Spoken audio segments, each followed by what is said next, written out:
धुळे जिल्ह्यातील खैरखुटी येथे पतीकडून पत्नीची दगडाने ठेचून हत्या. शिरपूर तालुक्यातील खैरखुटी येथे पतीने पत्नीची दगडाने ठेचून हत्या केल्याची धक्कादायक घटना घडलेली आहे. ललिता सुनील पावरा असं मृत महिलेचं नाव असून आरोपी पती सुनील सायमल पावरा याला पोलिसांनी ताब्यात घेतलंय. सुनील पावरा हा 4 ते 5 दिवसांपासून चोपडा येथे कामानिमित्त गेला होता. या कालावधीत पत्नीने संपर्क साधला नाही. या कारणावरून घरी परतल्यानंतर त्याने पत्नीशी वाद घातला. रागाच्या भरात घरासमोरील दगड उचलून तिच्या डोक्यावर वार करत मारहाण केली. गंभीर अवस्थेत ललिता यांना शिरपूर येथील उपजिल्हा रुग्णालयात दाखल करण्यात आलं. मात्र डॉक्टरांनी त्यांना मृत घोषित केलं आणि या घटनेची माहिती मिळताच पोलिसांनी घटनास्थळी धाव घेत पंचनामा दाखल केला. या प्रकरणी खुनाचा गुन्हा दाखल करण्यात आला असून आरोपी पतीला अटक करण्यात आली आहे.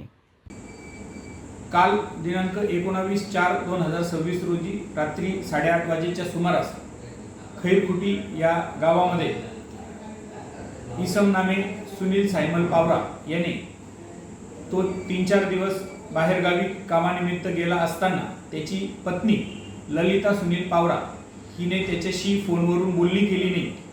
या कारणास्तव गावी आल्यानंतर तिच्याशी वाद घातला आणि नंतर रागाच्या भरात तिच्या डोक्यात दगड घालून तिला जीवे ठार मारले. सदर घटनेची माहिती शिरपूर तालुका पोलीस स्टेशनला मिळाल्यानंतर आम्ही तात्काळ त्या ठिकाणी भेट दिली आणि आरोपीला ताब्यात घेत परिस्थिती नियंत्रणात आणली. आरोपी विरुद्ध गुन्हा रजिस्टर नंबर 118/26 भारतीय न्याय संहिता कलम 103(1) प्रमाणे गुन्हा दाखल केला असून गुन्ह्याचा तपास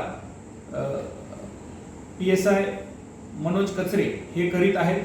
सदरची कारवाई माननीय पोलीस अधीक्षक श्रीकांत धिवरे सर, अपर पोलीस अधीक्षक Ajay Deore sir, SDPO Vishwajit Jadhav sir यांच्या मार्गदर्शनाखाली